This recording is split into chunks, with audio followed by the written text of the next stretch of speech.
स्वामी श्री रामचंद्र जी महाराज की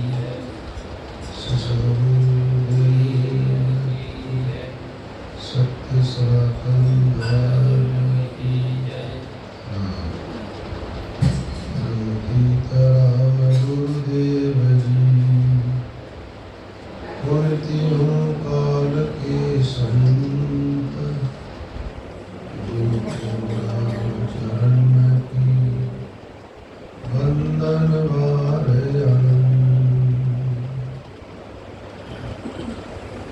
जठर अगन की बाल नीर की पिंगमाई नक सिख साज सवार पिया नर दे बनाई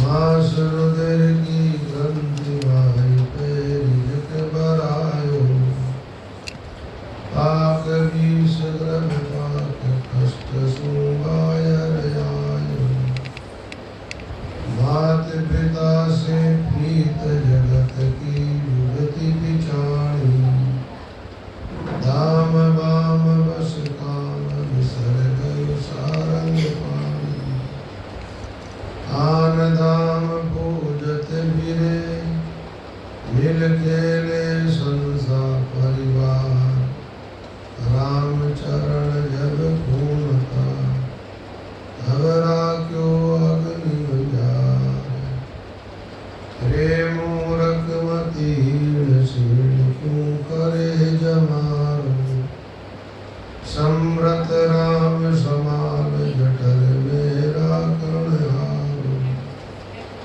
दिनाचार की सार हार मत चाले भाई सगो नहीं परिवार नारी सुत पिता रुमाई दामन आवे काम आन सब झूठ सहारा अंत काल की बार नहीं कोई करे समारा आदि अंत मध राम है सब जीवा रिछ पाल राम चरण सुमरा सुखी विसर्या बुरा हवाल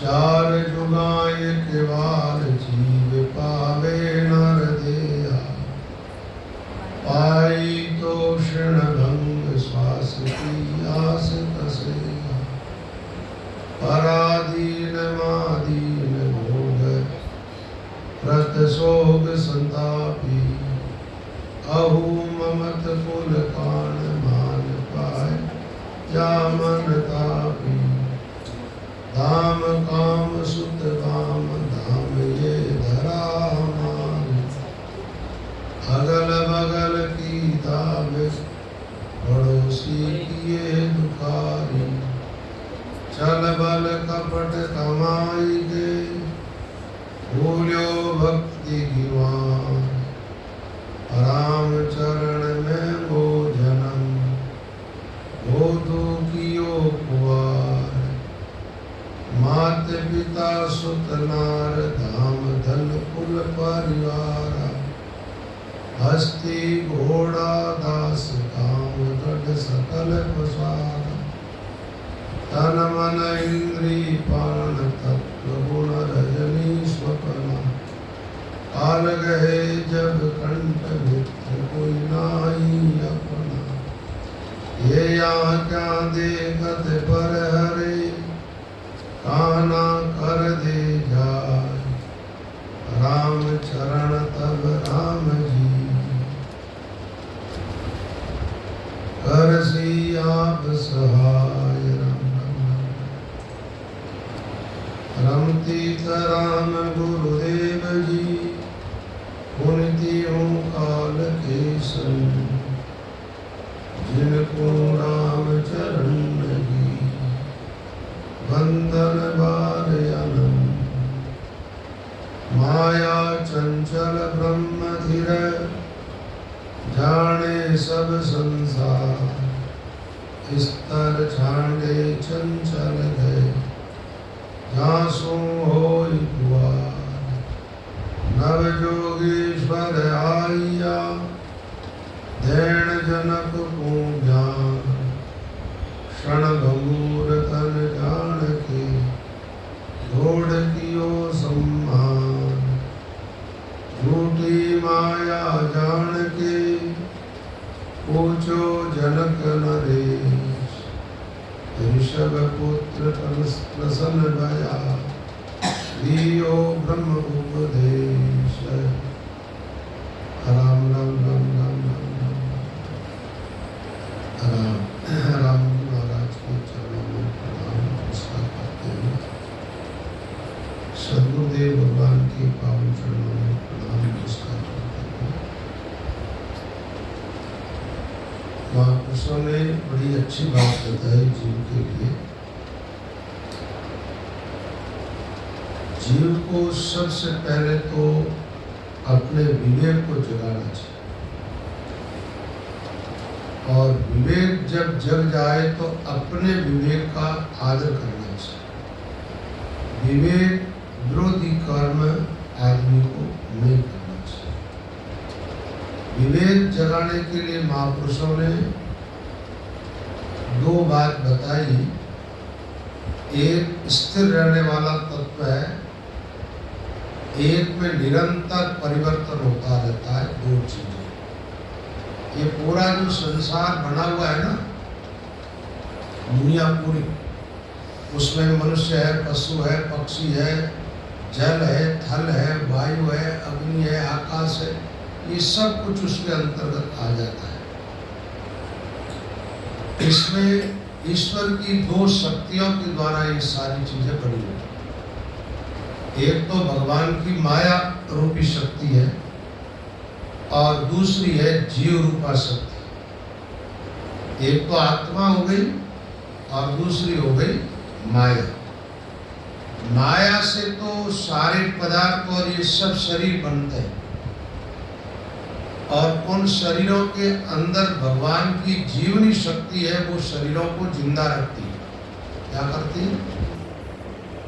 जैसे मान लो अपना ये स्थूल शरीर जो अपने को दिखाई दे रहा, ये बना किन चीजों से है? तो इसमें 8 चीजें, वायु, तेज, आकाश, पृथ्वी, जल, भेलिया, ब्रह्मा विष्णु में 3 गुण मेलिया, अष्टदेव मंडाण प्राण जीव बास। शरीर के बनने में राम राम जो चीजें काम आई है, राम राम, उसके लिए बताया गया है आकाश, वायु, अग्नि, जल और पृथ्वी, ये 5 तत्व हुए। 7 सतोगुण, रजोगुण और तमोगुण, ये 3 गुण हुए। 5 और 3 8 चीजों से शरीर बना। अब शरीर बन तो जाता है, लेकिन आत्मा नहीं हो, जीवनी शक्ति नहीं हो, तो शरीर काम का क्या? तो 8 चीजों से शरीर बना, तो फिर भगवान की जीव रूपा जो आत्म शक्ति है, चेतना, उस चेतना ने प्रवेश किया तो ये सब शरीर जिंदे हो गए। अब उस चेतन के सारे शरीर जिंदा रहता है, और वो चेतन तत्व जो है वो शरीर को छोड़ देता है, तो शरीर मिट जाता है, शरीर नष्ट हो जाता है। तो यहाँ बताया गया कि भाई माया चंचल ब्रह्म थिर। माया से उत्पन्न शरीर है, वो चल है, स्थिर नहीं रह सकता, और ब्रह्म से उत्पन्न जो आत्मा है वो ज्यों की त्यों रहती है। अपने देखते देखते बहुत से शरीर जन्मे, बहुत से मरे। इसका मतलब सीधा है कि शरीरों में स्थिर रहने की शक्ति नहीं। किसी का भी शरीर हो, कितना भी आदमी यत्न कर ले, उसका शरीर एक दिन मिटेगा ही मिटेगा, और आत्म तत्व जो का त्यों रहता वो मिटता नहीं। वो केवल एक शरीर छोड़ता है, फिर नया शरीर धारण करती है आत्मा। ये आत्मा में चलता रहता है। अब नए शरीर में आत्मा को मानव का शरीर भी मिल सकता है, बढ़िया कर्म हो तो देव शरीर भी मिल सकता है, उससे भी और अच्छी भक्ति और जीवन में तो भगवान के पार्षदों के रूप में भी शरीर मिल सकता है। और कर्म अच्छे नहीं है तो फिर पशु पक्षी जानवरों का शरीर भी आत्मा को मिल सकता है। राम राम।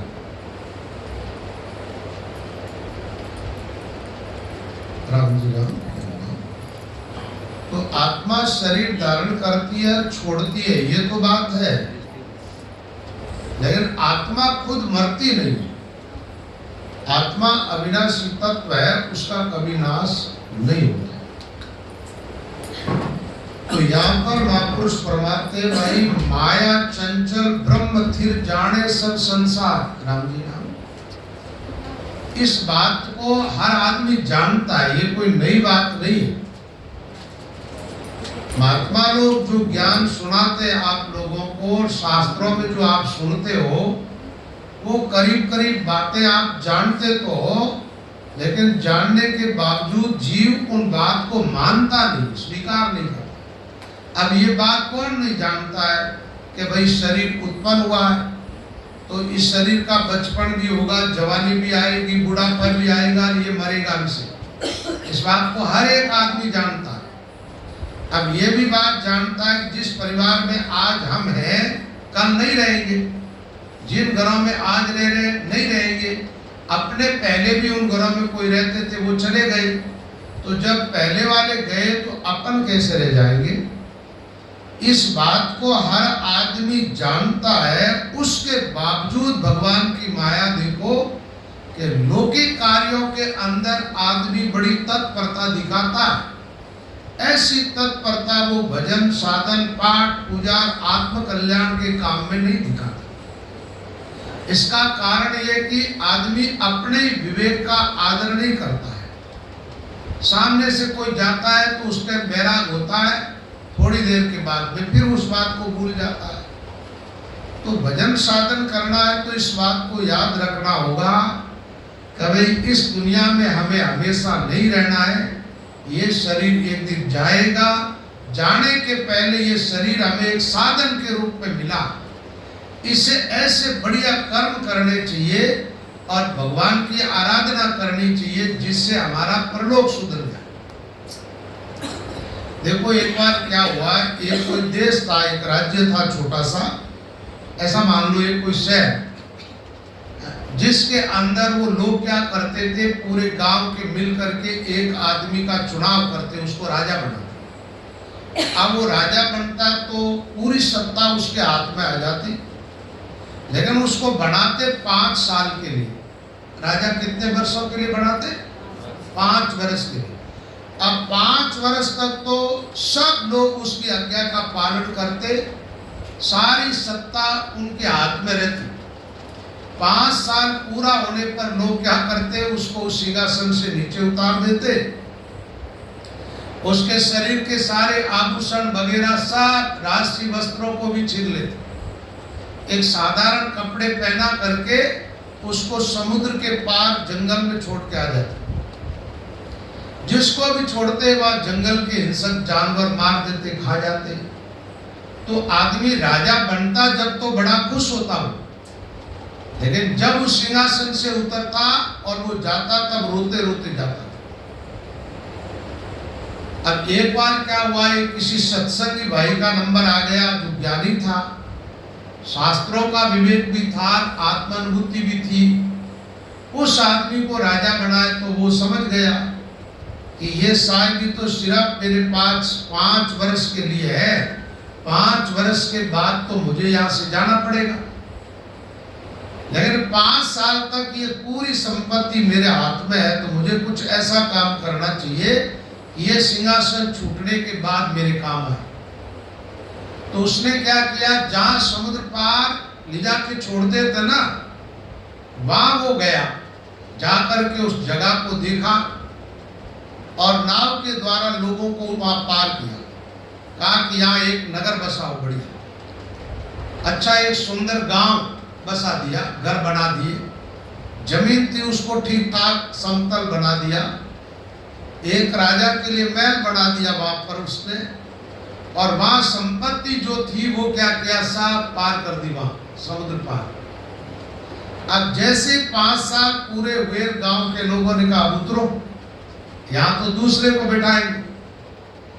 उतारा उसको, और वो जब जाने लगा तो आज पहले जितने राजा उतर के गए वो सब रोते रोते गए, यह आदमी मुस्कुराता हुआ जा रहा है। किसी सज्जन ने पूछा, रे भाई यहाँ से जो भी जाता है रोता हुआ जाता है, तो हंसता क्यों है? तुझे पता नहीं है वहां समुद्र पार न खाने को मिलेगा न पीने को मिलेगा, वहां तेरा कोई नहीं होगा, हिंसक जानवर तुझे खा जाएंगे। उस आदमी ने कहा, रोए जैसा काम मैंने नहीं किया। जब मुझे ये सत्ता मिली, उस सत्ता में मैं गाफिल नहीं रहा, मैंने मेरा काम किया। अब यहां से जाने के बाद मैं तो वहां राजा बनूंगा, वहां मेरे पास सारी सुविधाएं रहेगी। इस कहानी का सारांश यह है, आदमी जब इस जीवन में जन्म लेके आता है ना, आज सब स्वतंत्र हुआ, खाने में, पीने में, पहनने में, रहने में, बोलने में, सब तरह की स्वतंत्रता है। और इस जीवन में आप चाहो तो भजन साधन करके अपना परलोक सुधार सकते हो, दान पुण्य का अच्छा कार्य करके अपनी पूंजी को आगे ईश्वर के पास जमा करा सकते हो, जिससे कि शरीर के छोड़ने के बाद आपकी आत्मा के काम आ जाए।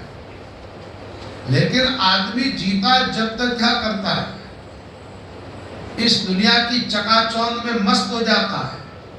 न भजन करना, न साधना करनी, न पाठ, न पूजा, न दान, न पुण्य, न कोई सेवा, कुछ भी नहीं करता। जब मरता है तब रोता हुआ जाता है, अंत काल में रोवण लागो, जीव पचे पिस्तायो, नरदे पाई नामनी लीनो, मूल ठगाए।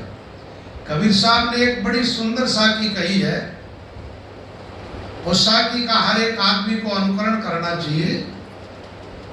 जब हम आए जगत में, कबीर साहब कहते जब हम आए जगत में, जग हंसे हम रोए। इस दुनिया में आकर के जन्म लिया तो हमारे परिवार वालों ने खुशियां मनाई, मैं रोया। बालक जन्म लेने वाला रोता है। ऐसी करनी कर चलो, हम हंसे जग रोए। अब ऐसी बढ़िया करनी करके इस दुनिया को छोड़ो, जिसे अपन मुस्कुराते हुए भगवान के धाम में जाए। और भाई बढ़िया करनी आपकी भजन साधन पाठ पूजा धर्म ध्यान दान पुण्य सब किया तो आपको जमदूतों का भय थोड़ा ही लगेगा। आपको लेने के लिए जमराज के दूत थोड़े ही आएंगे। इस दुनिया में आकर के जो ईश्वर से विमुख रहते हैं, उन्हीं प्राणियों को लेने के लिए जमदूत आते हैं। भगवान के भक्त बनोगे तो भगवान के धाम में जाओगे।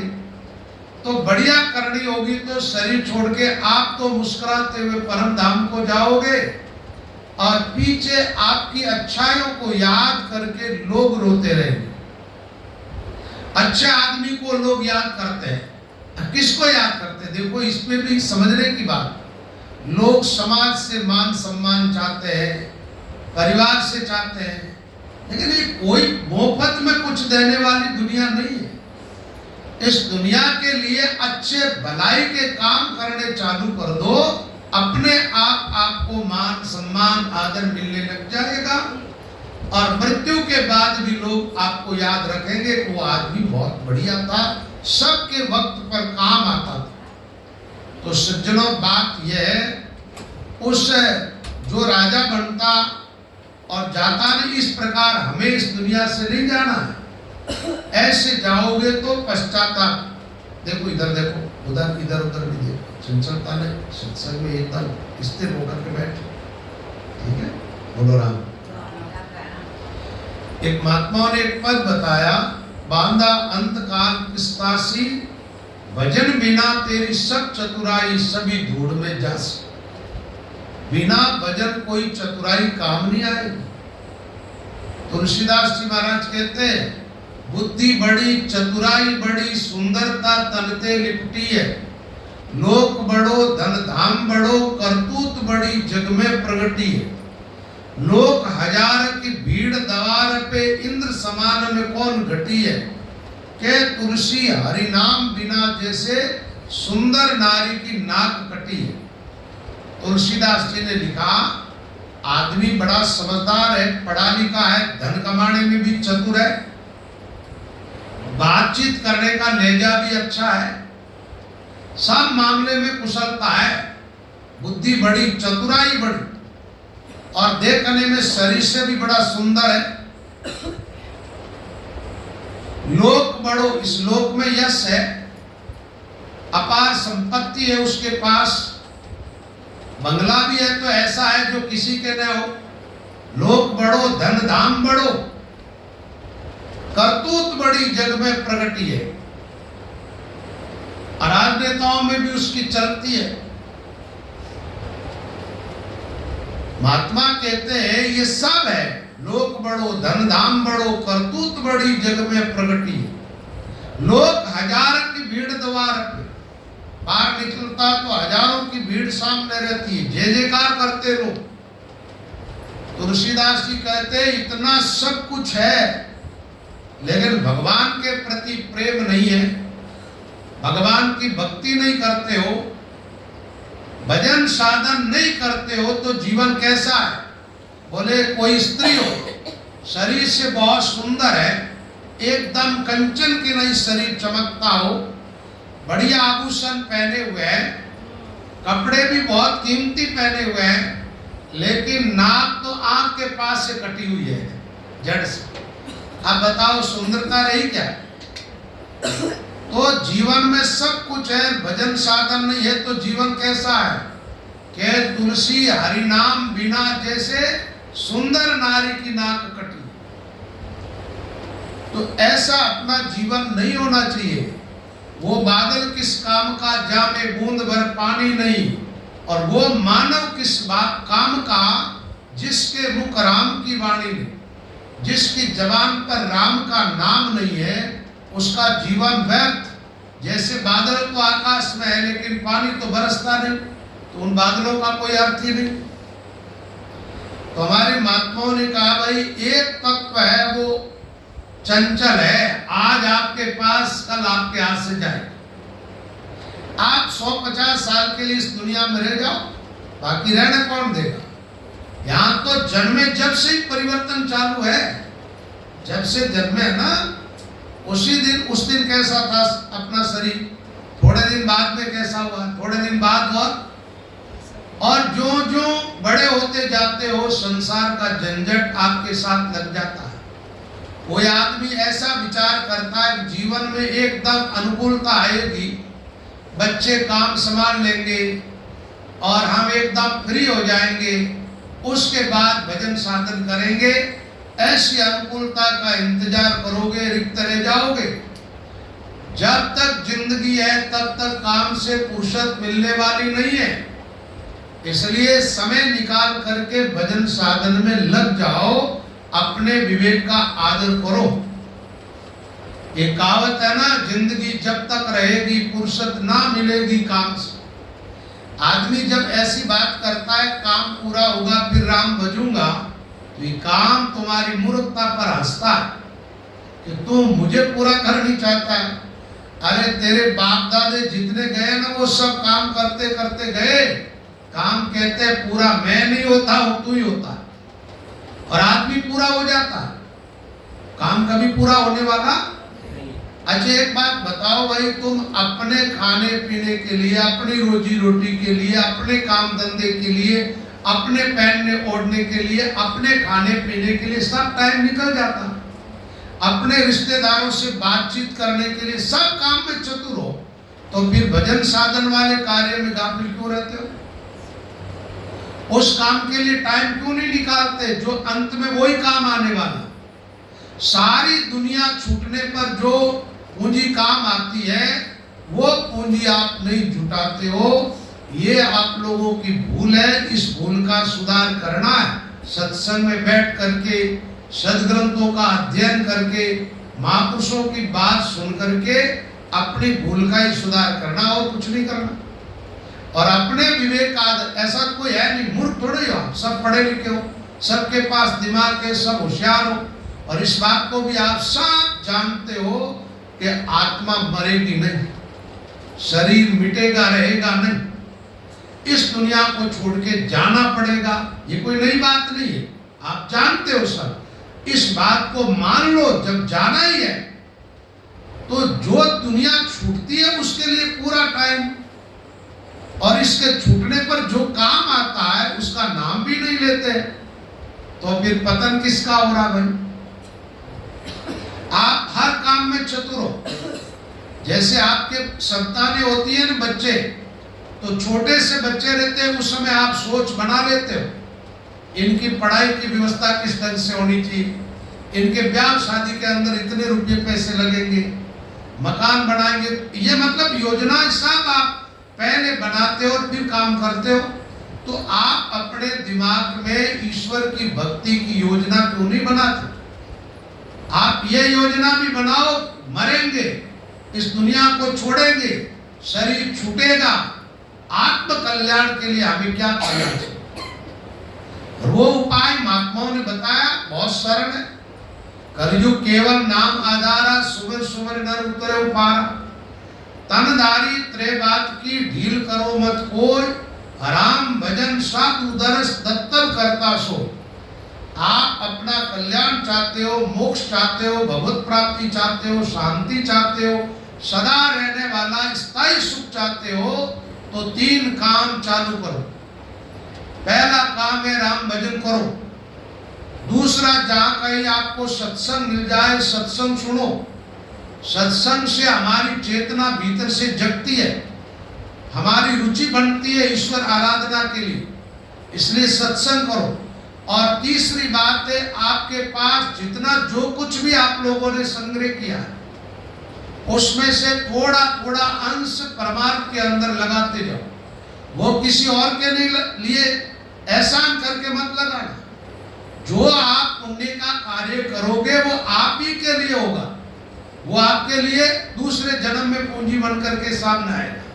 वो स्वामी तुलसीदास जी कहते, तुलसी इस संसार में धारा देखी दो, धन चाहिए तो धर्म कर मुक्ति नाम से हो। आप चाहते हो कि आगे हमारा जन्म अच्छी जगह पर हो और उस जगह पर हमें सारी सुविधाएं मिले, धन संपत्ति आदि, तो मुफ्त में किसी को भगवान देते नहीं है। भगवान कहते तेरे पास जितना है उतना सा तू थोड़ा दूसरों के लिए करता जा, फिर मैं तेरे लिए करूंगा। अब एक बात है, आप तो करते नहीं, वो काम भगवान से आप चाहते।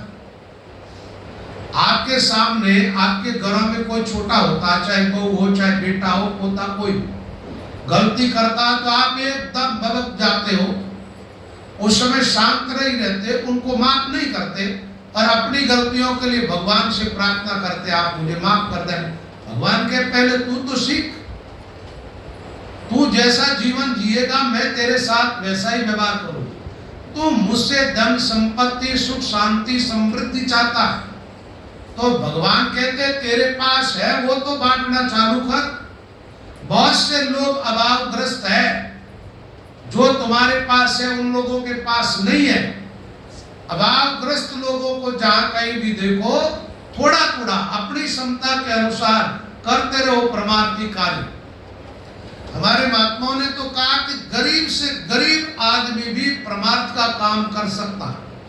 जो आदमी 2 टाइम की रोटी से ज्यादा जिसकी कमाई नहीं है, ऐसे आदमी के लिए भी महात्माओं ने कहा वो भी यज्ञ आदि कर सकता है। आप कहोगे ऐसा आदमी यज्ञ कैसे कर सकता है? उसके बिना धन कोई यज्ञ होता है? एक बात बताओ, आदमी रोटी खाता है, अपनी रोटी में से 1 ग्रास वो निकाल सकता है नहीं? 1 ग्रास की भूख तो सहन कर सकता आदमी। और गरीबों के लिए कहा गया, अमीरों के लिए बात नहीं। वो 1 ग्रास अपना अलग करके और वो कीड़ियों को सींच देता है, कीड़ियों को खिला देता है। उसके 1 ग्रास में 1000 कीड़ियों का पेट भर जाता है। ये उस गरीब का एक यज्ञ हो जाता है। संत दास 1 ग्रास को जे कोई जाने भेद, कीड़ी नगरो सींचता हो यज्ञ अस्मेध, अस्मेध यज्ञ का फल वो प्राप्त कर लेता है। कहीं गायों को चारा डाल दिया, कोई कुत्ते को रोटी डालना, कोई साधु ब्राह्मण को जीवा देना, कहीं भी कहीं वस्त्र बांट दिए, कहीं औषधि बांटी, कहीं अनाज का दान किया, ऐसे कुछ करते जाओ परमार्थी कार्य जिससे आपका परलोक सुधरे। अपन जो ईश्वर के निमित्त खर्च करते हैं ना, वो पूंजी बैंक में जैसे जमा होती है ऐसे भगवान के पास जमा होती है, और भगवान है उतनी नहीं लौटाते, ये भगवान का नेम। वो कहते आदमी जो देगा उससे मैं 1000 गुना उसको दूंगा। आप देखिए प्रकृति का भी नेम, किसान के पास मान लो शेर भर अनाज है, वो उसका मोह कर ले कि इसको मैं त्याग नहीं सकता, तो क्या खेत में फसल पैदा होगी? उसके पास जितना सा अनाज है वो जमीन के अंदर वर्षा होती है, जब बोता धूल में डालता उसको, वो मिट्टी क्या करती है, उसी अनाज को पौधे के रूप में बदलती है और एक कण के 1000 कण बना करके उस किसान को देती है। बिना दिए कोई दे नहीं सकता। इसलिए परमार्थिक कार्यों में हमारी रुचि रहनी चाहिए, हमारा मन में उदारता रहनी चाहिए, कृपणता नहीं रहनी चाहिए। कई लोग हैं जो अपने पैशन के लिए, अपने खान पान के लिए, अपने ऐश आराम के लिए हजारों रुपये खर्च कर देते हैं और परमात्मा के लिए उसने 5 रुपये भी खर्च नहीं होते। ऐसे जीवों को अंत में रोना पड़ता है। इसलिए हमारे महात्माओं ने कहा है 3 बात में ढील मत करो, क्योंकि जीवन आपका इंतजार नहीं करेगा। आप सोचते हो बाद में करेंगे, क्या बाद में दिन आएगा कि नहीं आएगा? कब अपनी जीवन लीला समाप्त हो जाए। जीवन है जब तक बाजी आपके हाथ में है, और ये जीवन इस शरीर को छोड़ दिया फिर आपके हाथ में कुछ भी नहीं रहेगा। माल बिराना हो जाएगा, औरों के हाथ में चला जाएगा, फिर चाह करके भी आप कुछ नहीं कर सकते। तो तनधारी त्रय बात की ढील करो मत कोई, राम भजन साधु दरस दत्तम करता सो। जिन जिन महात्माओं का विवेक जगा उन्होंने यही कार्य किए। यहाँ रामचंद्र जी महाराज ने एक सुंदर उदाहरण दिया योगेश्वरों का और जनक जी का। जनक एक राजा थे, सम्राट थे। यहाँ उस वंश में एक नेमी नाम का राजा हुआ। उसके बाद उस परिवार में जितने राजा हुए सबके साथ में जनक शब्द जुड़ा। ये जनक उनकी पदवी थी, और वो सब के सब बड़े ज्ञानी हुए उस परंपरा के अंदर। तो जनक जी के यज्ञ के अंदर नव योगेश्वर आए। वो एक बार यज्ञ अनुष्ठान कर रहा था। देखिए 4 युग है ना अपने, सतयुग, त्रेता, द्वापुर और कलयुग। इन चारों युगों का अलग अलग धर्म है। सतयुग के अंदर आदमी सत्य के साथ जीते थे, पूर्ण रूपेण सत्य का पालन करते और सत स्वरूप का ध्यान करते, जिससे मुक्त हो जाते। त्रेता युग में तपस्या का प्रावधान था, तप करने से आत्माएं मुक्त होती। द्वापर युग के अंदर पूजा और यज्ञ आदि के अनुष्ठान की बात थी। वैसी यज्ञ वाली परंपरा है, ये अपनी सतयुग से थी, त्रेतायुग द्वापुर तक। अब कलयुग जो है इसके अंदर यज्ञ परंपरा बंद क्यों हुई, और इसमें केवल नाम सुमिरन का ही महत्व क्यों बताया महात्मा ने कि कलयुग में केवल और केवल नाम का सुमिरन करो, जिससे पार होगे। यज्ञ आप कर नहीं सकते इस युग में। क्यों नहीं कर सकते? देखो यज्ञ के अंदर जो सामग्री आती है उसमें एक तो शुद्ध गाय का ही घी होना चाहिए, पहली बात। दूसरे जो इत्यादि जो सामग्री आती है, पहली बात इस युग के अंदर शुद्ध सामग्री यज्ञ की मिल नहीं सकती। हर चीज के अंदर मिलावट होती है। हमने थोड़े दिनों पहले सुना था तिरुपति बालाजी के अंदर वहां मंदिर में जो घी जाता था, उस घी के अंदर भी चर्बी पाई गई। चर्बी का बना हुआ घी वहां पहुंच गया। बोल, तो अशुद्ध सामग्री से तो भगवान का पूजन नहीं हो सकता। शुद्ध मंत्रों के उच्चारण करने वाले विद्वान नहीं मिलते। लोगों के पास भी उतना समय नहीं है, उतना खर्च करने को धन नहीं कलयुग में। तो इसलिए महात्माओं ने एक सरल उपाय बता दिया कि इस युग में तुम्हारे से जितना हो परमात्मा का काम करते जाओ, राम भजन करते जाओ, पार हो। तो ये बात है सतयुग की। किस युग की है? तो जनक जी जब यज्ञ कर रहे थे, उनके यज्ञ के अंदर ये महात्मा गए। 9 संत है। ऋषभ देव जी के पुत्र हुए, जिनमें से 9 संत बन गए, जिनको योगेश्वर के नाम से जाने जाते हैं। ये महात्मा विचरण करते हुए उस यज्ञ में पहुंचे, तो जनक जी ने सामने जाकर के संतों का आदर किया। अपनी एक ऐसी परंपरा रही है, साधु संत आए तो जाओ, उनका आदर करो, उनका बदावना करो और उनकी पधरावनी करो। वो जब जाने लगे तो 4 कदम उनके साथ जाकर के पूरे आदर के साथ उनको विदाई दो। ऐसी एक अपनी सनातन धर्म की परंपरा रही है। तो जनक महाराज सामने गए और योगेश्वरों को दंडोत प्रणाम की। तो 9 योगेश्वरों का नाम लेकर के एक साथ प्रणाम। तो प्रणाम का ऐसा प्रावधान है, एक एक को प्रणाम करनी चाहिए। तो ऋषियों ने पूछा, तो जनक जी ने कहा, महाराज शरीर का भरोसा नहीं है। एक महात्मा को प्रणाम करूं, दूसरे को प्रणाम करना बाकी रह जाए, शरीर छूट जाए, तो मेरे मन में पश्चाताप रहेगा। क्षण भंगुर तन जान के दोर कियो सम्मान। आदर सम्मान करके और फिर अपने यज्ञ में बिठाया। उसके बाद उन योगेश्वर ने जनक जी को दिव्य आत्मा और परमात्मा का ज्ञान दिया। तो यह बात ये आई कि वहां भी बताया, जब सतयुग के अंदर लाख वर्ष की उम्र होती थी, उस समय भी वो कह रहे हैं कि शरीर का कोई भरोसा नहीं। और आज का आदमी तो 100 साल के ही कोई बिरले होते हैं, साहब उसके 100 के पहले पहले विदाई ले लेते हैं। आप देखोगे अपने परिवारों को, तो आपको मुश्किल से 100 साल का आदमी को एका दुक्का मिलेगा, नहीं मिलेगा। 60, 70, 80, 90 तक जा रहे सब। तो जब जा रहे जाते हुए को देख करके अपने को अपने विवेक का आदर करना है कि एक दिन यही हाल हमारा। अच्छा एक बात बताओ, जाने वालों का फिर ये घर रहता है, ये धन संपत्ति फिर उनके काम आती है? परिवार उनके लिए है क्या?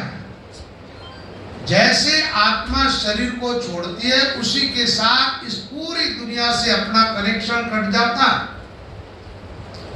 एकदम अकेली हो जाती है आत्मा। जैसे इस दुनिया में आए थे, कैसे आए? रीते आए। आप सब जानते हो, छोटा बच्चा जन्म लेता है ना, तो उस बच्चे को जो पहला कपड़ा पहनाते हो, उसके जेब लगाते हो। बच्चे के पहले कपड़ा पहनाओगे तो उसके जेब नहीं लगाओगे। आप क्यों नहीं लगाते हो? बड़े समझदार, जानते हो कि अभी जेब में रखने के लिए इनके पास है क्या? आया इस दुनिया में आया तो एकदम रीता आया, और अंत में विदाई लेता, उस समय कपड़ा देते हो, उसके जेब लगाते हो क्या? उसके भी नहीं लगाते हो। कफन के रूप में जो कपड़ा दिया जाता है, इसका अर्थ सीधा है, रीतो आयो रीतो जासी, भूखो प्यासो नागो, माल खजाना छोड़ चले गो, संग चले नहीं दागो। आए थे तब भूखे आए, प्यासे आए, नंगे आए। जाओगे जब वही हाल होगा। जाने के पहले रोटी छूटेगी, पानी छूटेगा और सब कुछ छूट जाएगा, संग चले नहीं धागो। जब इस दुनिया में आना जाना ही है, आवत क्या ले आविया, जावत क्या ले जात, बिचला जामर झोल में हकनाक धकाधक खात। और वो भी ठीक है, संसार में आए हो, कर्म करना पड़ता है, लेकिन इस ढंग से आदमी कर्म में लगता है, ईश्वर को ही भूल जाता है। ईश्वर की बात छोड़ो, अपनी आत्मा ही याद नहीं आदमी, स्वयं की आत्मा को ही भूल जाता है। केवल शरीर को देखता है, मैं यही हूं। अरे भाई, शरीर तू नहीं है। शरीर ही हम होते हैं तो शरीर तो सबका मरता, फिर आत्मा क्यों भटकती इधर उधर? शरीर के साथ मर जानी चाहिए। आत्मा शरीर के साथ मरती नहीं है, यह अविनाशी तत्व है। ईश्वर अंश, जीव अविनाशी, चेतन अमर सहज सुख राशि। और ये जैसे जैसे योनियों में जाता है, कर्म करता है, भोगता है, ऐसा चक्कर इनका चलता रहता है। 3 प्रकार के कर्म होते हैं जीव के। एक सात्विक कर्म, दूसरा राजस, तीसरा तामस। 3 प्रकार की गति होती है जीवात्मा की। ऊर्ध्वं गच्छन्ति सत्वस्ता, मध्य तिष्ठन्ति राजसा, जगन्य गुणवृत्तिस्ता, अधो गच्छन्ति तामसा। सात्विक जन सुरलोक सिधावे, मृत्यु लोक राजस गुण पावे, तुच्छ तमो गुण जिनके माई, वे नर नीच गति को जाए। तामसी आत्माएं नरक में जाती है, सात्विक आत्माएं स्वर्ग को जाती है, और राजस और सात्विक तामस ये सारे कर्म मिश्रित हो जाते हैं। थोड़े अच्छे कर्म, थोड़े बुरे कर्म ऐसे हो जाते हैं ना, तो जीव मृत्यु लोक में आता है। मृत्यु लोक में दोनों कर्मों का फल भोगता है। इस दुनिया में पूरा सुखी कोई आदमी नहीं और पूरा दुखी भी कोई नहीं। थोड़ा सुख थोड़ा दुख। कई बार आप लोगों को वहम हो जाता है, अपन जो जीवन जीते हैं ना, उसमें संतुष्टि नहीं होने के कारण हम देखते हैं सामने वाला सुखी हो। देखो, हम लोगों का जीवन ऐसा है, बड़े बड़े धनाढ्य लोगों के वहां भी जाना होता है, एकदम साधारण लोग हैं उनके वहां भी जाना होता है। हमें दुख सुख के हिसाब से देखने को जो मिलता है, दोनों में बराबर। एक आदमी के पास धन संपत्ति है, बंगला बढ़िया है, ये तो है, इससे क्या मानसिक सुख मिलता, आंतरिक शांति मिलती है क्या? वो मानसिक रूप से तनाव में जीते हैं। धन तो है, लेकिन शारीरिक रूप से शारीरिक तकलीफ उनके भी है, मानसिक तकलीफ उनके भी है। वो लोग साधारण है तो शरीर से मन से थोड़े स्वस्थ है, तो धन के अभाव में जीते। वो भी अपने आप को दुखी मानते, ये भी अपने आप को दुखी मानते। सुखी तो पूरे कोई दिखाई नहीं दे रहा। इसका कारण यही है, मृत्यु लोक मिश्रित कर्म के फल रूप में आत्माओं को मिलता। इसलिए यहाँ थोड़ा थोड़ा सुख और थोड़ा दुख। कभी तो आपके जीवन में प्रसन्नता के क्षण आएंगे, आप हंसोगे, मुस्कुराओगे, खुशियां मनाओगे। लेकिन कभी कभी ऐसा समय आता, गप में डूब जाते हो, बैठे बैठे अकेले ही रोते हो। कभी धन के अभाव में, कभी शारीरिक तकलीफ से, कभी मानसिक तकलीफ से, कभी पारिवारिक समस्याओं से, किसी न किसी रूप से जीवन में दुख आता रहता है। पर दुख ही नहीं, सुख भी आता। आदमी को दुख आता है ना, थोड़ा सा सहन नहीं होता, इसलिए दुख का थोड़ा समय भी ज्यादा लगता है। और सुख सहन होता है, सुख को स्वीकार है आदमी को, तो सुख का समय लंबा निकलता है तो भी आदमी को याद ही नहीं रहता, दुख वाले दिन याद रहते। विवेक पूर्वक जीवन जियोगे तो ऐसा समझोगे ये सब तो इस दुनिया में आता है, और ये भी अपने ही कर्म के फल रूप आ रहे। एक बात है, जन्म यही नहीं है, इसके पहले भी था। हम कहीं न कहीं और जन्मे हुए थे, माता पिता भी था, परिवार भी था। वो शरीर छोड़ के आए, इस शरीर में आए तो ये नया परिवार बना। अब उनकी याद नहीं है। ये तन छूटा ना रहे पिछली जान पहचान। शरीर छूटने के बाद पीछे वाली जान पहचान नहीं रहती, आदमी सब कुछ भूल जाता है। ये भी देखो आदमी का हाल, बेहोशी में जन्म लेता है, बेहोशी में मरता है, मृत्यु के पहले ही सब भूल जाता है। अंतिम श्वास निकलती है ना, उसके पहले आदमी को बेहोश होना ही होता है अंतिम क्षण। आप कहेंगे होश में जा रहा है, होश में नहीं है, आपको ऐसा लग रहा है। अंतिम क्षण में आदमी बेहोश होता है, उस बेहोशी में ही सारी दुनिया को भूल के जाती है आत्मा। तो भाई बात यह है, महात्माओं ने कहा क्षण भंगुर तन जान के दौड़ कियो सम्मान, झूठी माया जान के पूछो जनक नरेश, ऋषभ पुत्र प्रसन्न भया दियो ब्रह्म उपदेश।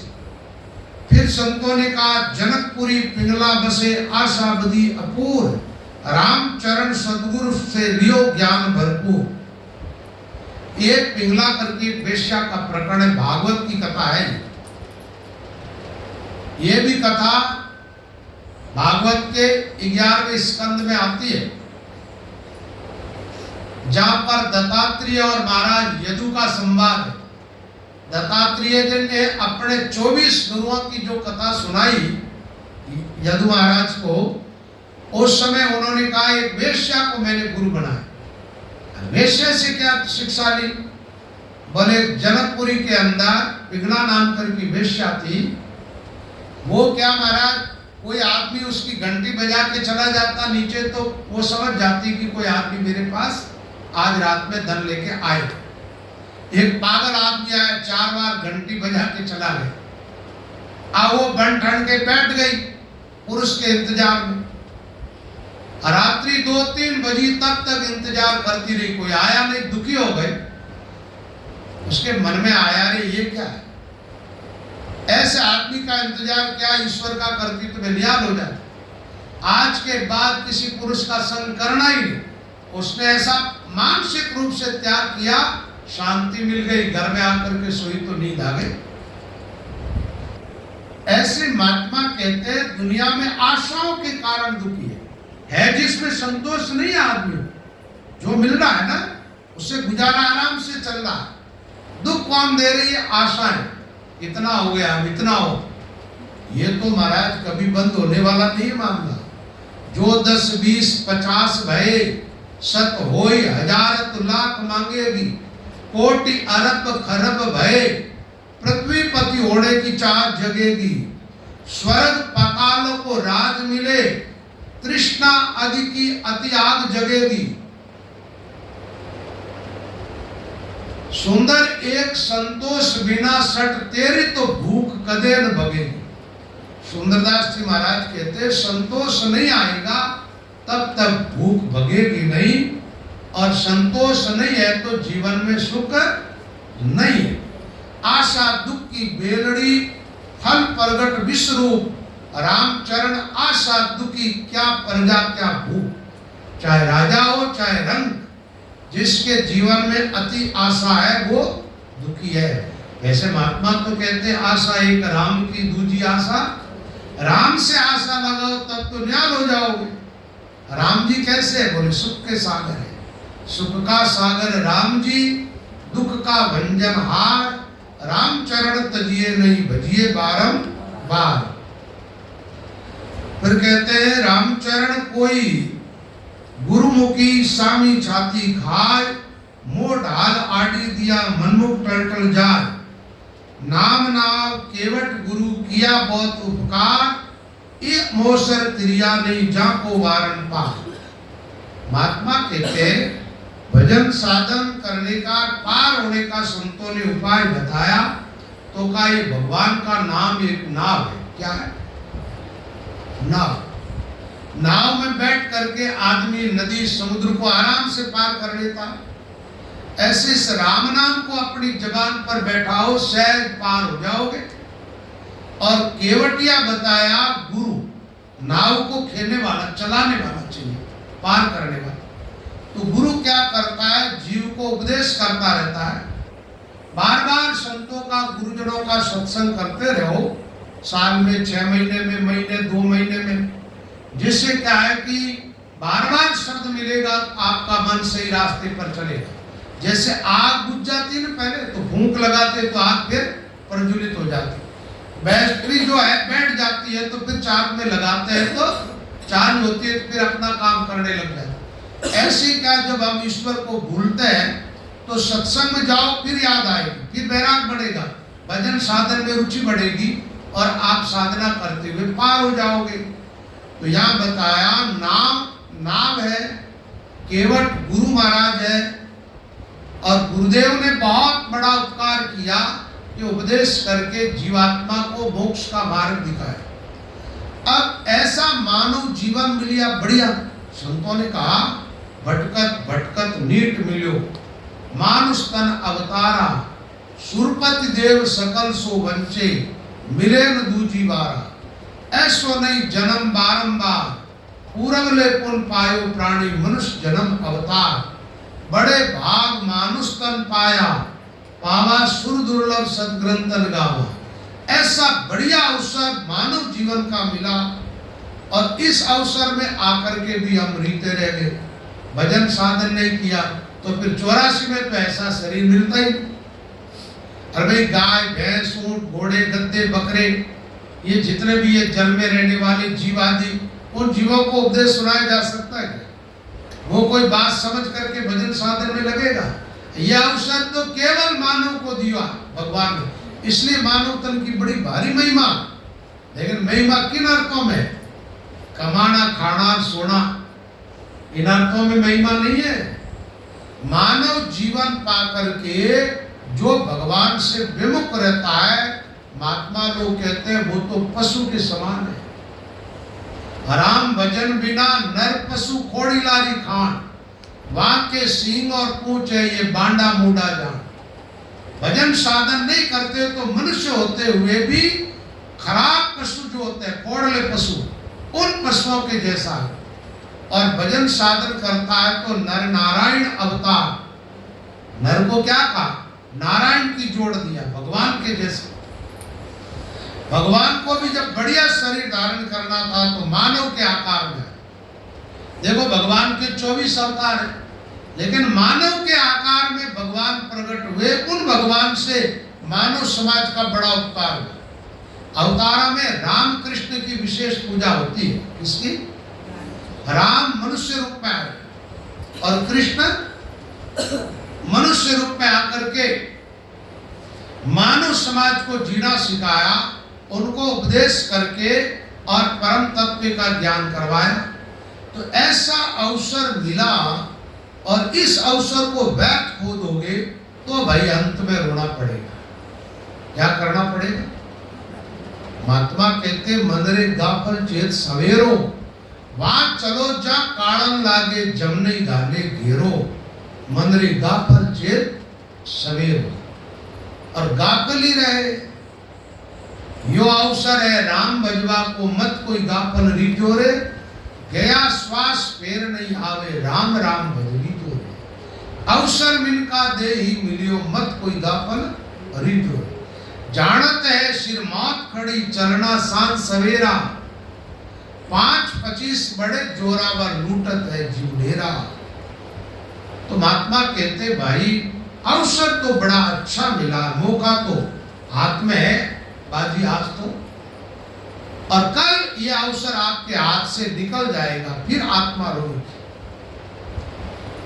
अंत काल में रोवण लागो, जीव पचे पिस्तायो, नर दे पाय नाम नी लीनो, मूर्ख मूल ठगायो।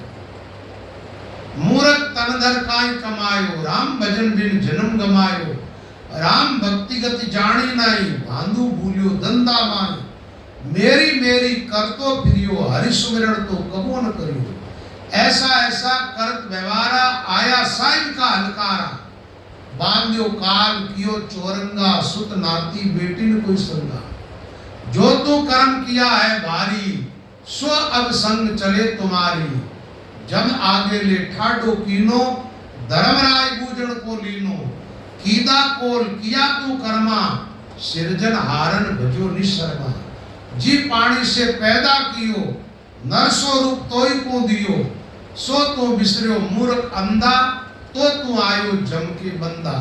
शायद धर्मराज जी कहते शायद किया गया है मोकू, माँ कसोटी देव तो को।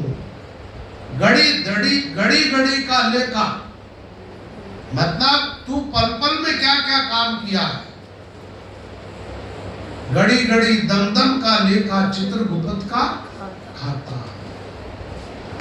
तो किए कर्म अपने अपने को ही भोगने पड़ेंगे, और समय व्यर्थ हो रहे हैं, इसका खामियाजा भी अपने को ही भोगना पड़ेगा। अपनी एज में कोई और भोगने वाला नहीं है। एक बात है, माया को टोटो न, माया का चाहे टोटा हो चाहे नफा हो, परिवार वाले बांट लेते। माया को टोटो नपो सुत बंधु ले बांट, टोटो हरि की भक्ति को पड़े आपनी टाट। माया का टोटा हो चाहे नफा, परिवार वाले बांट लेंगे। भक्ति का टोटा ये अपने को भोगना पड़ेगा। और एक बात है, भजन और दान पुण्य जो करसी सो पावसी, प्राणी पुण्य और पाप अपना किया शुक्राम के, कुण बेटो कुण बाप। यहाँ बाप बेटे का भी कायदा नहीं है, पति पत्नी का भी नहीं है, जो करेगा उसको भी। क्यों? आत्मा है सबकी अलग अलग। ये तो शरीर धारण करने के बाद संबंध जुड़ा है। अटे मिलिया अटे बिछड़ा जाने जुरे बला, यही मिलना हुआ है, यही बिछड़ना होगा। एक बात बताओ, जन्म लेने के बाद परिवार मिला तो यही मिले ना। अब परिवारों में देखा जाए तो कुछ परिवार तो जन्म लेते ही मिल गए, जैसे माँ बाप दादा दादी भाई बहन इत्यादि। कुछ संबंध बड़े होने के बाद जुड़ते, जैसे शादी हुई एक परिवार से संबंध और जुड़ा, फिर सास ससुर साला साली पत्नी आदि ये संबंध और जुड़ जाते हैं। ये संबंध जुड़ते रहते हैं, आगे आगे जुड़ते जाते, पीछे वाले टूटते जाते। आप दादा बनोगे, आपके दादा चले जाएंगे। इधर पोते का जन्म होता, दादाजी विदाई लेते हैं। ये सृष्टि का रिवाज है, चला चली का खेला।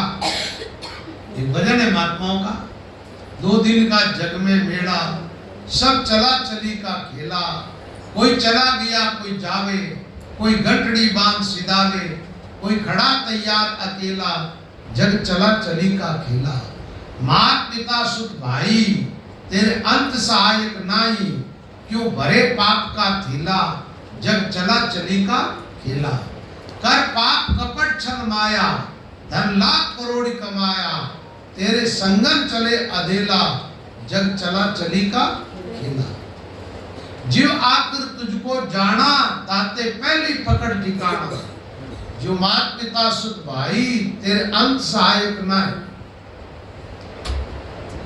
जीव जासी अंत अकेला, जीव आगे पंथ दुहेला। तो कहते जीवात्मा अकेली आई है और अकेले में ही इस आत्मा को जाना पड़ेगा। बोलो ना। तो अवसर भजन साधन का मिला है। अब रही बात की भाई भजन इतने वर्ष तो बीत गए, किया नहीं। महात्मा कहते जब चेते जब जान सवेरो, गई सो गई रात रही को। एक किसान के लिए कहा आदो पड़ दो उबरे चिड़िया खायो के, खेत चिड़कले चुप गए, लेकिन जब होशियार हो अभी जाके संभालो, थोड़े बहुत कण बचे हैं वो हाथ लग जाए। ऐसे ही जीवन गया सो तो गया, अब बचा हुआ जितना जीवन है इसको भजन साधन में लगाओ, मुक्त हो जाओगे। इस पर कहा कि भगवान की शरण जीव लेता है ना, तो तुरंत जीवात्मा के पाप भी नष्ट हो जाते हैं और भगवान उसको अपना लेता है, उस जीव को त्यागते नहीं है। तो यहाँ एक दृष्टांत ये भी भागवत की कथा का दिया है। नरक खड़क नारद मिला, किया मुहूर्त पार, रामचरण अब ना तिरे, कोई बरस करो विचार। नृप कहते राजा, एक खटवांकर का राजा हुआ था जिसको षटदलीप भी कहते थे, अयोध्या का राजा। वो राजा बड़ा पराक्रमी था, शूरवीर था। एक बार देवताओं में और राक्षसों में युद्ध हुआ, देवता पराजित हो गए, राक्षसों ने देवताओं से स्वर्ग छीन लिया।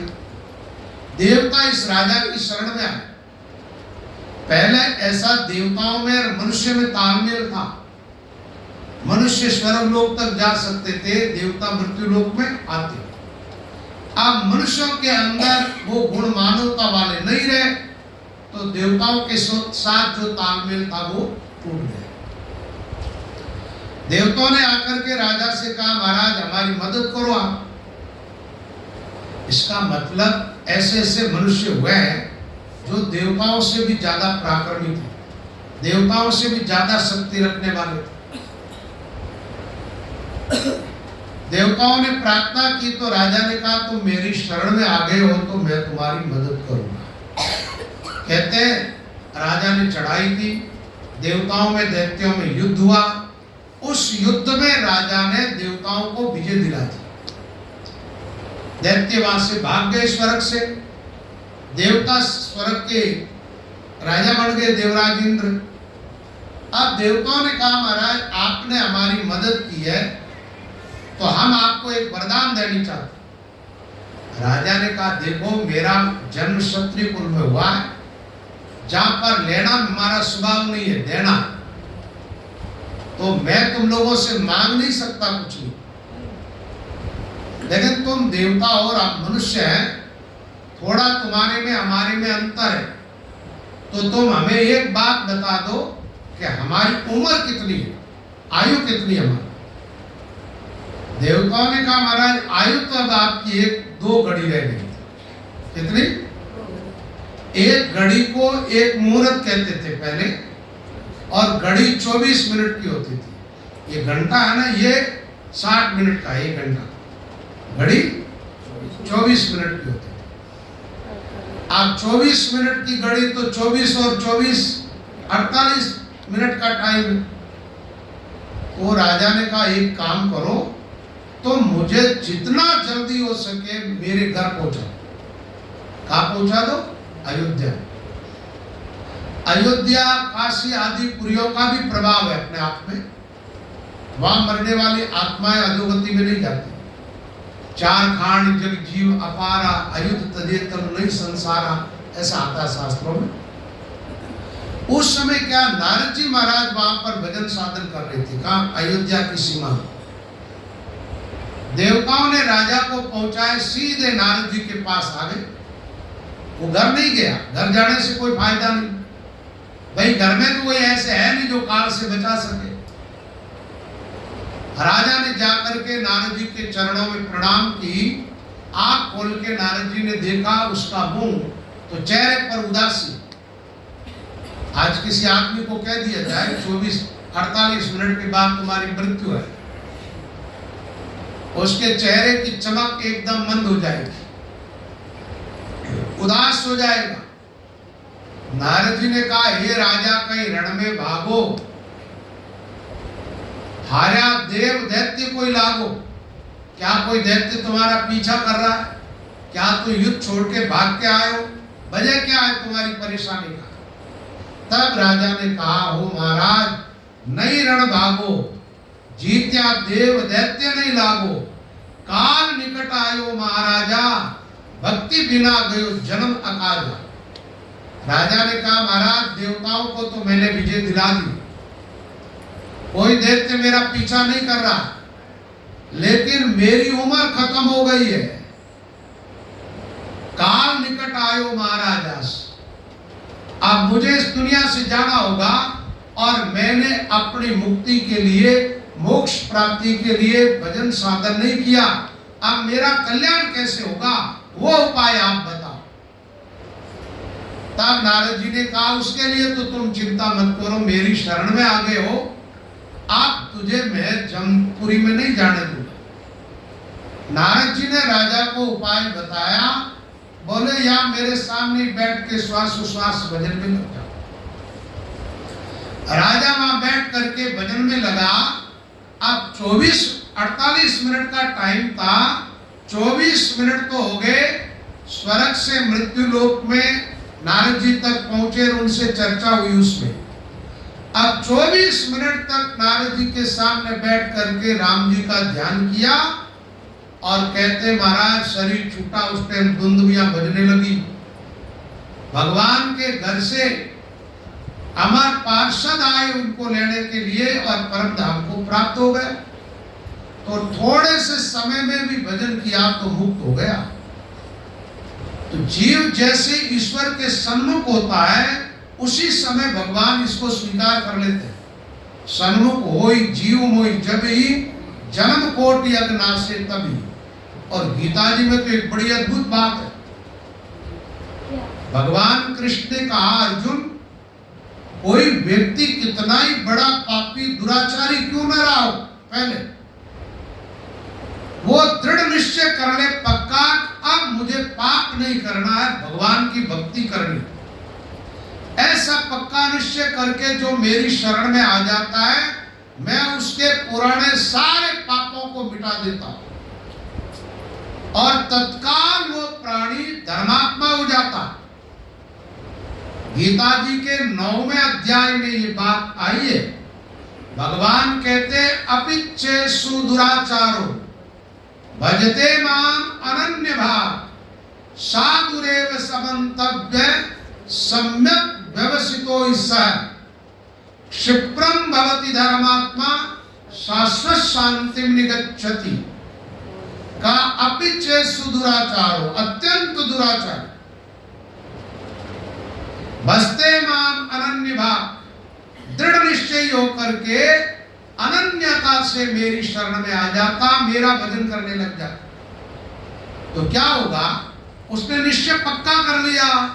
बोले क्षिप्रम भवति धर्मात्मा, तुरंत तत्काल उसी समय वो पुण्यात्मा हो जाता है, उसके सारे पाप मिट जाते हैं। जीव भगवान से विमुख रहता है तभी तक पापी है, दुराचारी। भगवान से विमुख कितना भी अच्छा आदमी क्यों न कहता है मैं तो पाप करता ही हूं, पापी होता है। भगवान से विमुख होना भी अपने आप में बड़ा पाप। एक बात बताओ, आप जिस शरीर को लेकर के चल रहे हो ये किसका दिया हुआ? आपकी बपोती है क्या?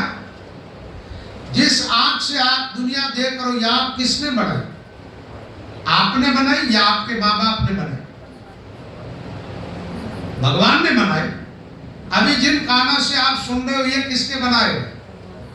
जिस जबान से आप बोलते हो किसकी बनाई?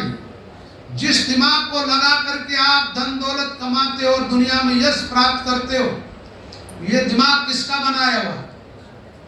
जिस दिल से तुम प्रेम करते हो ये दिल किसका बनाया हुआ? जिन पैरों से तुम चलते हो, हाथों से काम करते हो, ये सारा जीवन किसका दिया हुआ है? नक्षिक से पैदा किया, जान चित्रिया मोर, जन हरिदास हरि बिसरे नर बड़ो हरामी को। उससे बड़ा हरामखोर कौन होगा? इतना सुंदर शरीर जिस ठाकुर ने दिया, उससे विमुख होकर के जीवन जी रहा।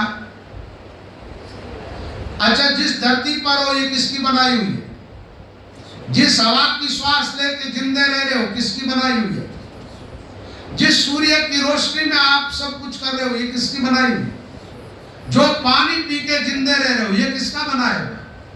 अन्न जल पृथ्वी ये सब कुछ ठाकुर परमात्मा का बनाया हुआ, उसके आधार पर हमारा जीवन टिका हुआ, और उसी से विमुख हो जाना सबसे बड़ा पाप। राम विमुख सबसे बुरा, सब नीचा सु नीच, वहां को दर्शन करिए नहीं, रहिए नैणु मीच, रहिए नैणु मीच, शब्द नहीं श्रवण सुनिए, वहां की संगत में ज्ञान गोष्ठी नहीं गुनिए, संभाषण कीजिए नहीं, रहिए मुंडो बीच। राम विमुख सबसे बुरा, सब नीचा सु नीच। अच्छा, राम विमुख की पहचान क्या है? रामचरण हरि विमुख के चार चैन भाषक, अहु कुबद्दी कपटता जन दे क्या दाजर। राम विमुख का संग नहीं करना चाहिए, और राम विमुख के चिन्ह बताए। एक तो अहंकारी होता है, वो सोचता मेरे जैसा कोई है ही। अब उससे पूछो तुम्हारे पास तुम्हारा है क्या? झूठे अहंकार में फंसा हुआ आदमी भगवान का भजन नहीं करता। अहु, अहु यानी अहंकार, कुबद्दी, बात बात में उसके कुबद हो। और कुबद्दी कपटता और कपटी होता, बाहर मुंह पर कुछ और बात करता, भीतर कुछ और, गिरगट की नहीं रंग बदलता रहता। रामचरण जी महाराज कहते, रामचरण गलकट भलो प्रगट पड़े पिछाण, वाई से चित कपटी बुरो, मुख मीठो तना। बोले कसाई ठीक है कपटी से, कसाई का पता चलता है सामने वो जीवों को काट रहा है, इसलिए आदमी अपने आप दूर रहता है उससे। लेकिन कपटी के तो भीतर गांठें होती है महाराज। तो राम से विमुख होते हैं, वो कपटी होते हैं, अहंकारी होते हैं, कुबुद्धि वाले होते हैं, उनकी बुद्धि ठीक नहीं है। और जन दे क्या दाजत, भगवान के भक्तों को देखता है तो बिना ही कारण जलने लगता है, बिना ही कारण महात्माओं की आलोचना करने बैठ जाता है, वैद की चर्चाएं करता है। तो औ कुबद्दी कपटता जन दे क्या दाजत, रामचरण हरि विमुख के चार चहल भाषत। इसलिए राम से विमुख होना भी अपने आप में पाप। अरे भाई, भगवान ने आपको इतना कुछ दिया और बदले में उसकी आराधना के लिए उसका नाम दिया। बोले तुम मन लगा के मेरे नाम का सुमिरन करो और कुछ भी नहीं कर सकते तो मैं नाम के सारे तुम्हें पार कर दूंगा। पार होने का जो उपाय बताया वो कितना सरल है। अच्छा, राम राम करने में क्या लगता आपका? ये कोई कठिन काम तो है नहीं। ना कोई घासे जीबड़ी, नहीं कोई लागे दाम, नहीं है गेले चारणो, नहीं कोई दोरो काम। मना मुख राम रटी जेरे पड़ो जस तो ना लीजिए। परसा गेले चालता आता करता काम, थारो काई बिगड़े मुख सु कहता राम।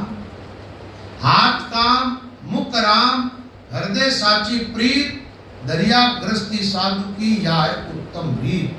रट रट रसना राम को, हट हट हरस हराम। कट कट करम कपाट का, झटपट पहुंचे धाम।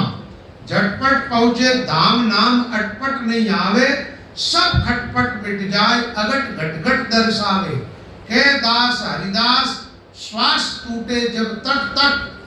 जम झटपट नट जाए राम तो रसना रट रट। रसना से राम नाम का सुमिरन करोगे, जमदूत आपकी तरफ नहीं आएंगे।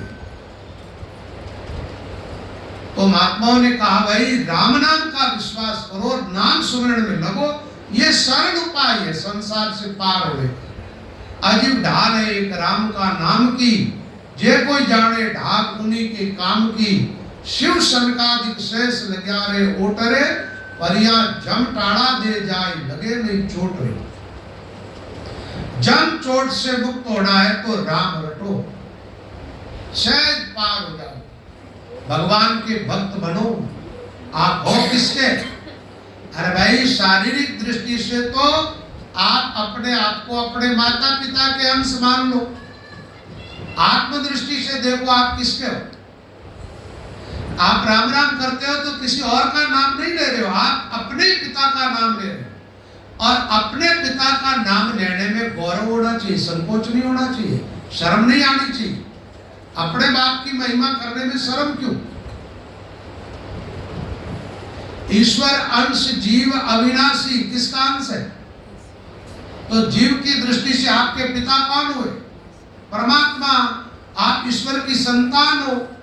ईश्वर से विमुख होकर के 84 में जाते हो तो भगवान को तकलीफ होती है तो मेरा, लेकिन अब मुझसे तो विमुख हो गया, क्या करें? अब जो बच्चे माँ बाप की मानते ही नहीं है, विमुख होकर घर से निकल जाए, फिर तकलीफ पाए माँ बाप, क्या करें उसका?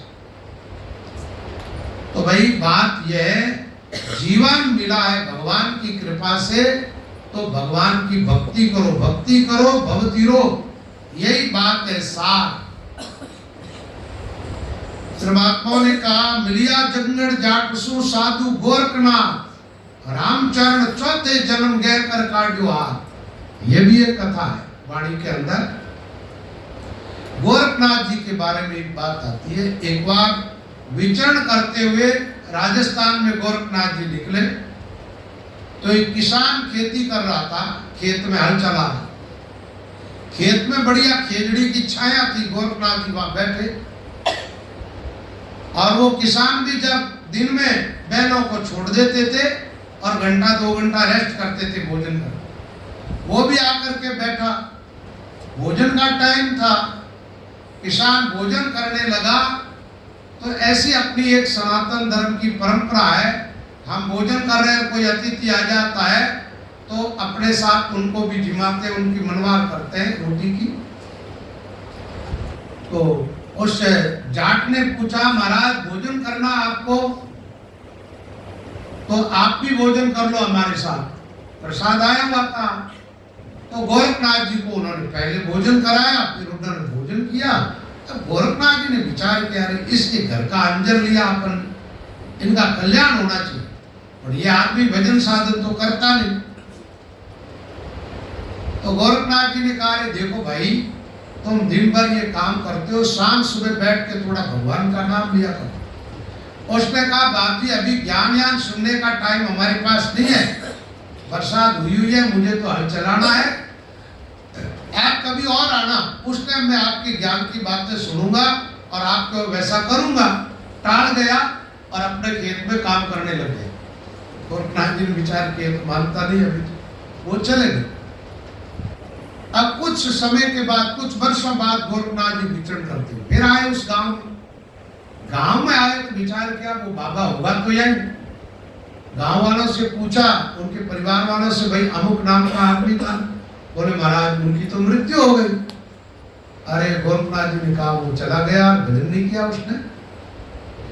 गोरखनाथ जी के पास दिव्य दृष्टि थी, आंख बंद करके देखा, बोले वो गया तो आया तो यही है।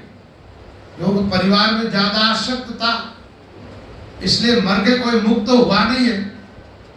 देखा तो वो आदमी बैल बना हुआ और उनके परिवार के बेटे पोते उन बैल को काम में ले रहे। गोरखनाथ जी ने पास में जाकर के कहा, बैल बन गए हो, अभी हाँ कर दो, मैं तुम्हें भगवान के धाम पहुंचा दूं। अरे बोले महाराज आप ऐसा काम करना मत, आप मुझे भगवान के धाम में पहुंचाने का मतलब ये बैल का शरीर छूटेगा, ये बैल मर गया तो मेरे परिवार वाले खेती कैसे करेंगे, इसलिए आप थोड़े दिन बाद में आना। अब जीव जब तक खुद तैयार नहीं होता है ना, तब तक महात्मा तारते नहीं है। गोरखनाथ जी और चले गए। थोड़े वर्षों बाद फिर आए, फिर पूछा भाई वो बैल खाना, बोल वो तो मर गया। मरा गोरखनाथ जी ने देखा मरा तो गया, कहाँ होगा तो ये, और देखा तो कुत्ता बना हुआ है। उसे कहा कुत्ते बन गए हो, अब तो चलो।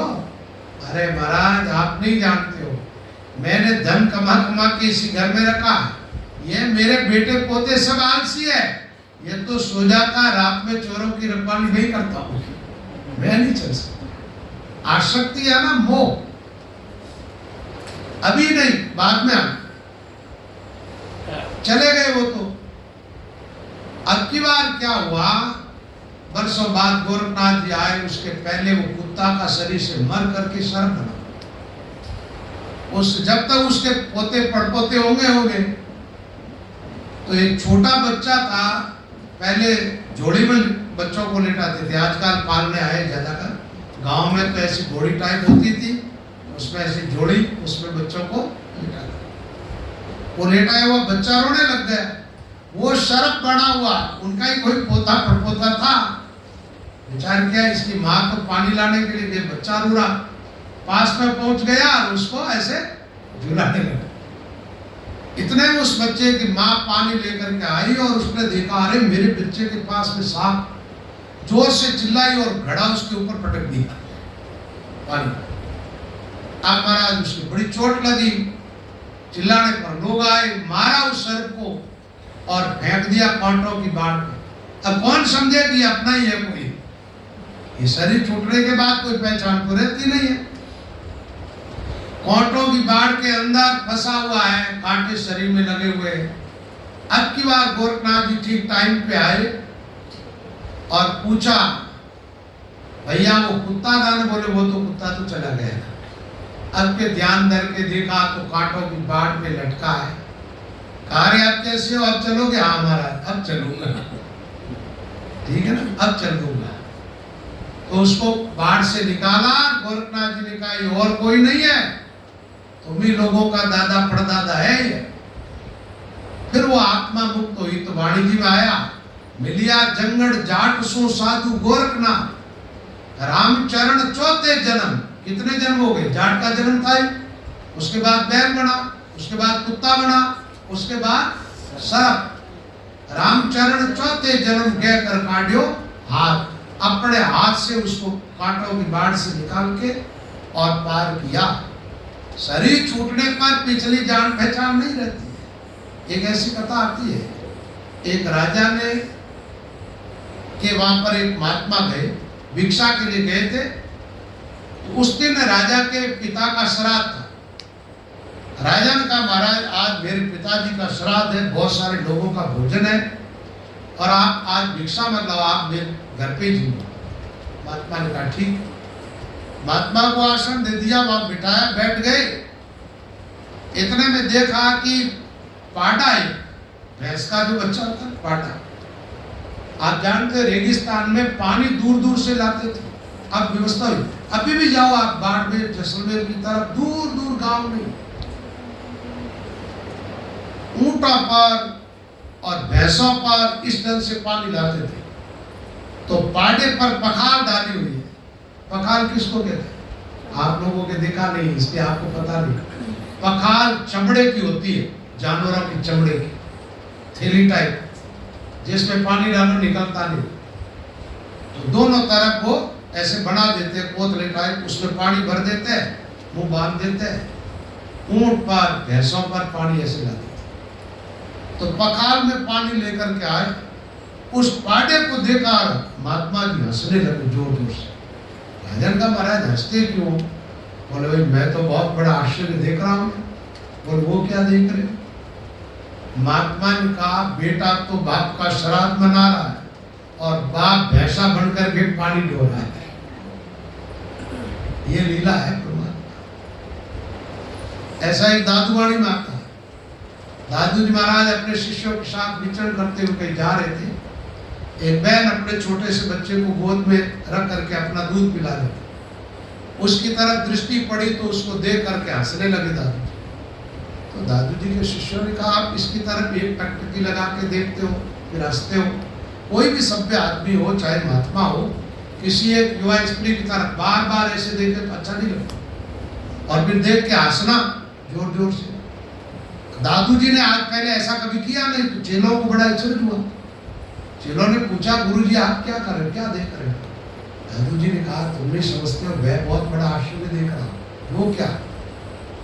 बोले ये बहन जिस बच्चे को अपना दूध पिला रही है ना, इसके ठीक पहले जन्म ये बच्चा कौन था? इसको मैं देख रहा हूँ, तुम नहीं देख रहे। बोले कौन था? बोले ये इसका पहले जन्म का पति है। क्या है? वाणी में लिखा, दादू वाणी में, पुरुष पलट बेटा भया। क्या हुआ? पुरुष पलट बेटा भया, नारी माता होई, दादू के समझे नहीं बड़ा अचंबा। एक बात है, आत्मा से कोई किसी का स्त्री पुरुष का संबंध थोड़ा ही है, ये तो शरीर का संबंध है। शरीर छूटने के बाद कौन सी आत्मा कहाँ जाकर के जन्म लेती है इसको कोई नहीं समझ पाता है। इसलिए शरीर छूटने के बाद सब कुछ चेंज हो जाता है। तो रामचंद्र जी महाराज कहते भाई गोरखनाथ जी ने जैसे उसको निकाला ना, ऐसे मोहग्रस्त मोहासक्त नहीं होना। परिवारों में रहना जरूर है, लेकिन इतने आसक्त होकर के ही नहीं रहना कि राम को ही भूल जाओ, आप अपनी आत्मा को ही भूल जाओ। समय निकाल करके भजन साधन जरूर करना चाहिए हर एक आदमी को। मानव जीवन बार बार मिलता नहीं है। शाम सुबह बैठ करके भजन करो और कुछ ऐसी लगन लगाओ कि चलते फिरते बैठते उठते छोटा मोटा काम करते हर समय आपकी जबान से राम का नाम उच्चारण, उससे बड़ा भारी लाभ होगा। आपका लोक परलोक सुधरेगा। लोक में रहोगे जब तक राम का नाम आपकी रक्षा करेगा, और ये लोग छोड़ के परलोक में जाओगे, नाम आपको परम धाम प्रदान करेगा। जीवता रक्षा करे, मुआ ले जावे धाम, हरिशम प्यारा प्यारा कोई नहीं, समझ समाड़ो राम। तो सज्जनों, सकल ग्रंथ का अर्थ है, सकल बात की बात, दरिया सुमिरन राम को कर लेनो दिन रात। राम नाम का सुमिरन करो। आपका अपना जीवन भगवत भक्तिमय होना चाहिए, साधनामय होना चाहिए, परोपकारमय होना चाहिए, जिससे कि जीते जी भी आत्म शांति मिले और परलोक सुधरे। अच्छा जीवन जियो। अपनी दृष्टि अच्छी होनी चाहिए, अपने भाव अच्छे होने चाहिए, अपने कर्म अच्छे होने चाहिए, अपने रिश्तों में भी प्रियता मधुरता होनी चाहिए, और एक दूसरे के हित की भावना होनी चाहिए, सेवा की भावना होनी चाहिए, जिससे आप जहाँ रहते हो वहाँ का वातावरण अच्छा रहेगा और भजन साधन करते रहोगे तो परलोक सुधरेगा। इन्हीं शब्दों के साथ मैं अपने गुरु को विश्राम देता हूँ। आप सब भाई बहन थोड़े से राम राम का सुमिरन करो, बाद में एक भजन बोलना, फिर आरती करेंगे आज वाणी जी की।